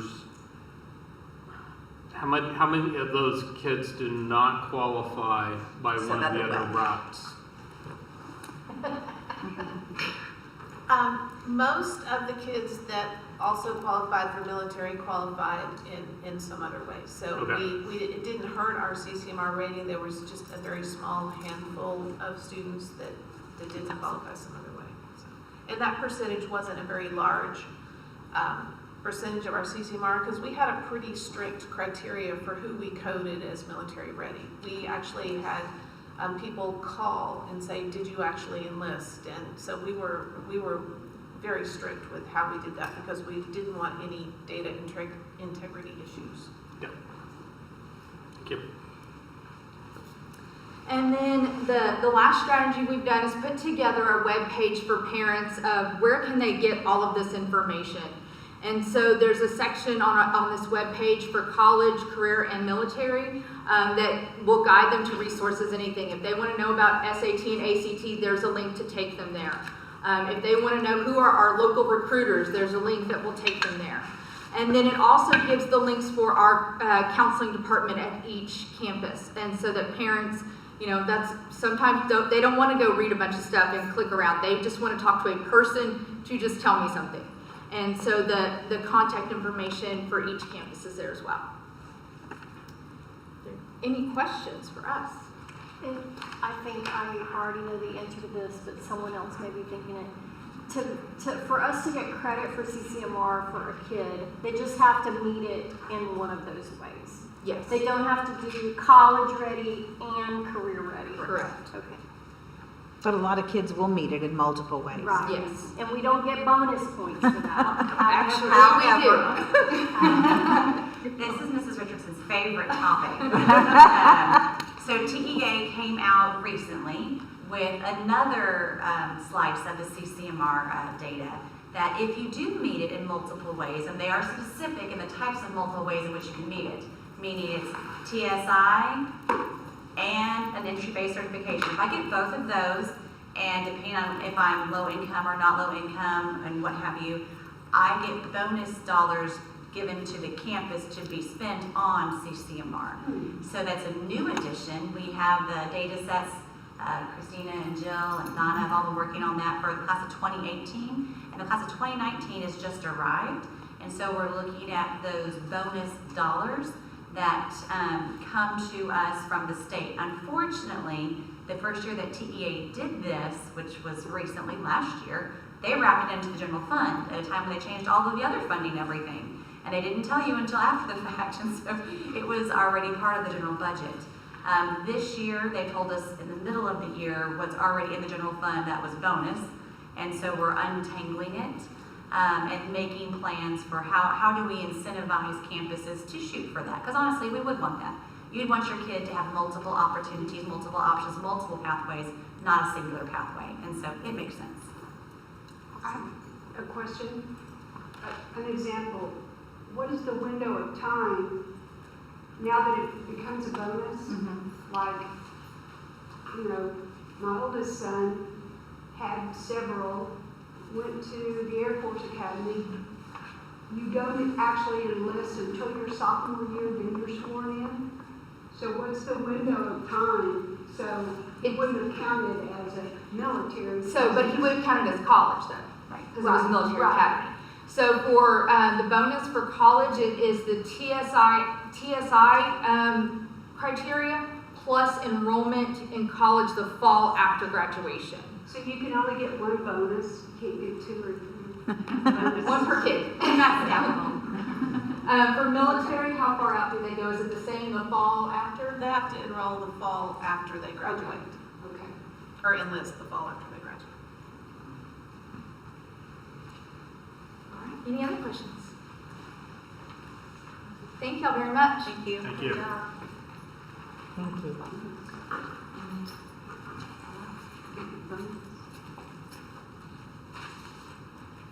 You want the motion now? There should be a motion. Is there a motion? I move approval of the Board of Trustees College Career Military Readiness Goals as presented. We have a motion by Dr. Harland, a second by Mrs. Benford. All in favor? Motion carries. And we'll move down to early childhood literacy and numeracy goals. So we spent a little bit more time on CCMR this evening because we didn't have the prior presentations that we've had with early childhood literacy and numeracy. And in working with my committee members, Dr. Harlan, Ms. Benford, and Ms. Waller, it was very purposeful. It came at the request of the board to have those preceding moments to understand more of the work when it comes to all things academic, but in particular, the timeliness of these two, I think, was important for early childhood literacy and numeracy. So instead of going over all of the intervention and the data points and all of that, we've led the way to that moment this evening for the early childhood literacy and numeracy plans. So just wanted to explain why the next presentation won't be as extensive as CCMR in terms of explanation of what those look like. Well, that, and I have no data because we didn't do STAR. That too. So I just want to share with you very briefly the early childhood literacy and numeracy goals and our annual update as required by House Bill 3. So we followed a very similar plan. This slide probably looks familiar because we tried to be consistent and do the same thing. But we met with campus and district people, looked at our data, and then we set our performances. And this goal is specifically a third grade math and reading goal. That is the overarching goal, but then we also established progress measures for the lower grades, pre-K through second grade, to monitor them, because we know you can't just show up in third grade and all of a sudden be ready for that STAR. It's a lot of work going into that.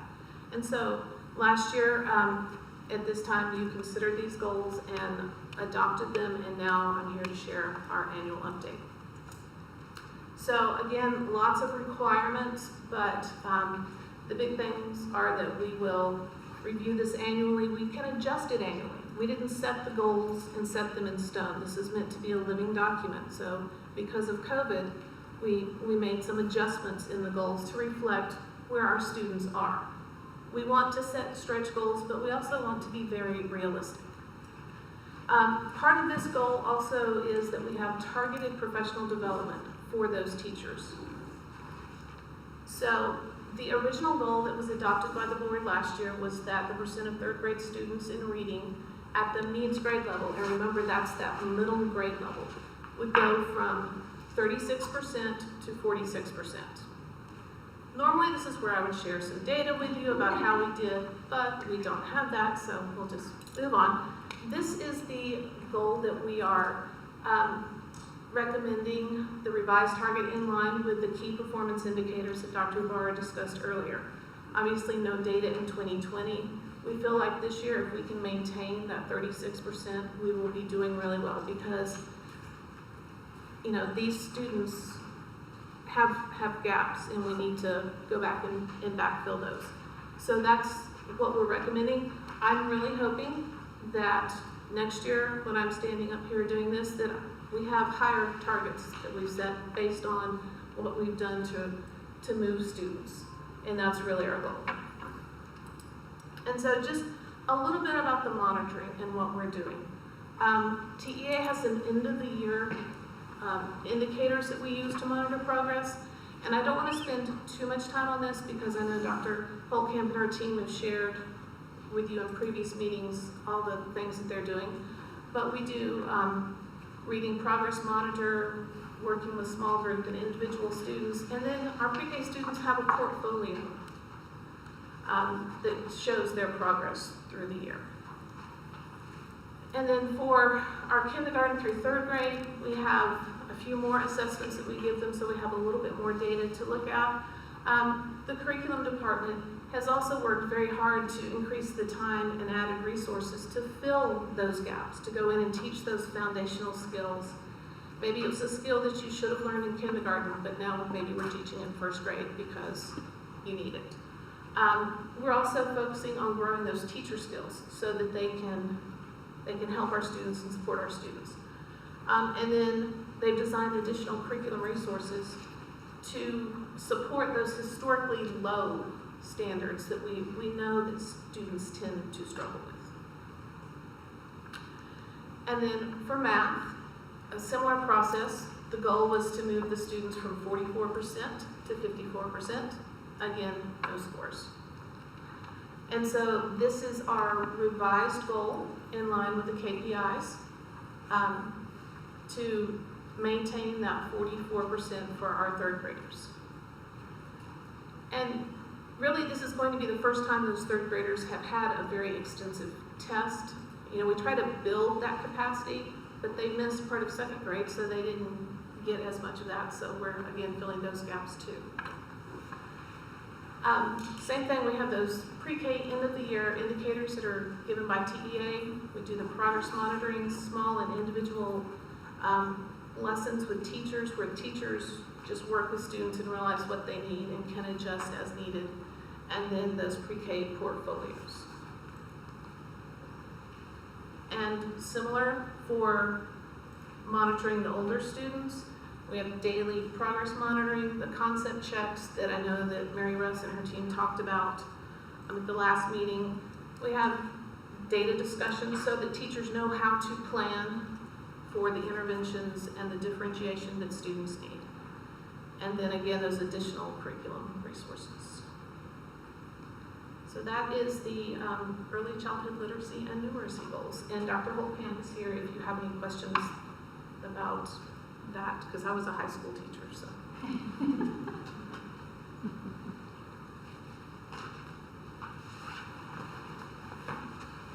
I know last year's goal really on both numeracy and literacy was that we were hoping to see a 10% gain, and it's going to take us a while. And I know everyone's going through this, but is maintaining realistic, do you think? I would feel better answering that after I get to look at all the benchmarks. Yeah. I think I would be better able to answer that. I know maintaining is gonna be tough, it's gonna be a stretch. Realistically, it's gonna be hard to maintain. But I think we just, our students deserve us to work as hard as we can. We can't lower the bar. We have to keep pushing them. I'm a big fan of push every student as far as he or she can possibly go while you have them sitting in front of you. And so that's kind of what, and my department is working on some data tools to help campuses and teachers be able to do that, hopefully a little bit more easily. We pray for the best. We'll see what happens once we're back in January. It is helpful to see more and more students returning, especially at the elementary level, to on-campus instruction, where we can ensure it's being received the way in which it's intended to be received. Absolutely. It's tough to do small group reading support over Zoom or asynchronously. So really pleased to see so many parents trusting the district and putting their kids in. 90, right? That's good.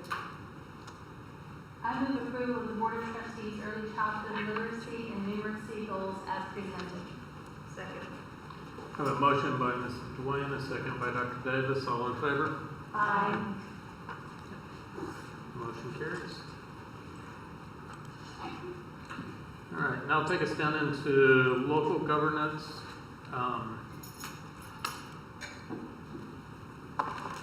At this point in time, we do not have the completed surveys back yet. There was some technical issues, a couple of people getting in, so hopefully those have been resolved. So I'm going to kind of push the training goals, table that for a future discussion. I did print out the board operating procedures, kind of the final draft. You have a copy there.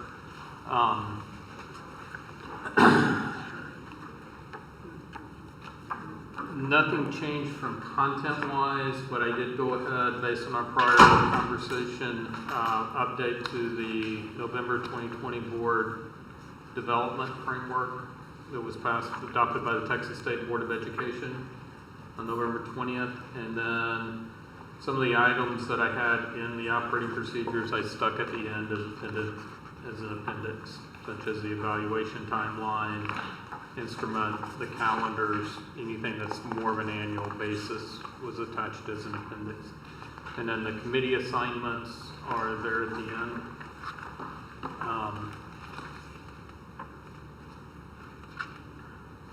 Along with the roster from the prior year. So I'm pretty certain I got everybody's first choice on the committee. One thing that I will say here in open, we can talk about committees more in closed session if there needs to be any discussion on it, but these aren't set in stone for 2021 because we still have a open position. Right, so if you did happen to get on a committee, looking at Dr. Davis with the Finance Committee, I know everybody loves the Finance Committee, but there's depending on the board member that comes in, you might get bumped down to alternate there. So, just be aware that there might be some flexibility there. I'm also very flexible. Okay.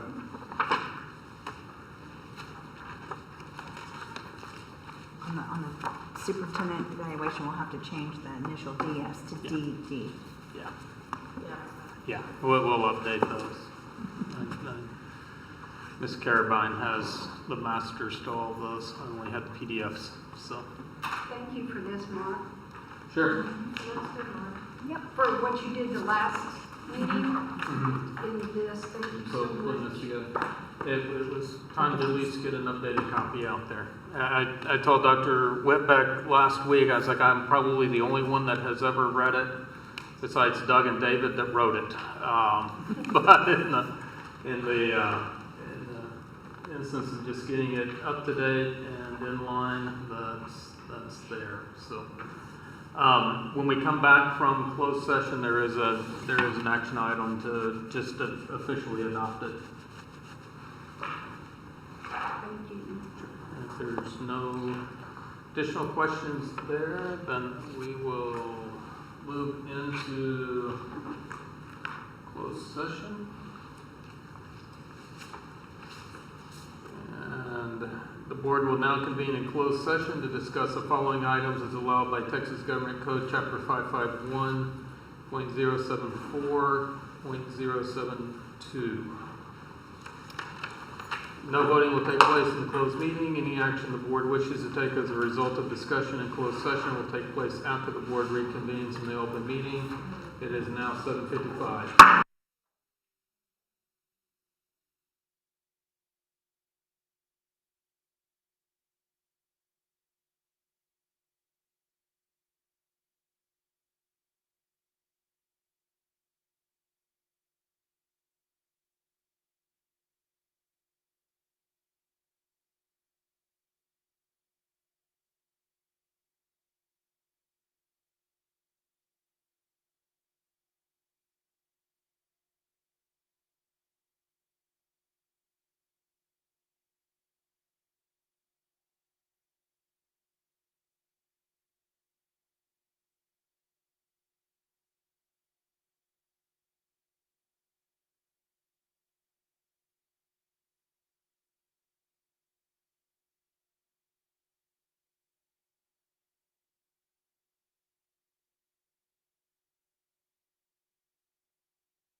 The board reconvened in open session at 8:36. No action was taken in closed session. I believe we have two actions to entertain. This- I move approval of the 2021 board operating procedures as presented. Second. A motion by Dr. Harlan, a second by Ms. Binford, all in favor? Aye. Motion carries. And the final action, I move approval of the FFCRA benefit extension as presented in the resolution. Second. have a motion by Ms. Wayne and a second by Dr. Davis, all in favor? Aye. If there's no further business, then we are adjourned.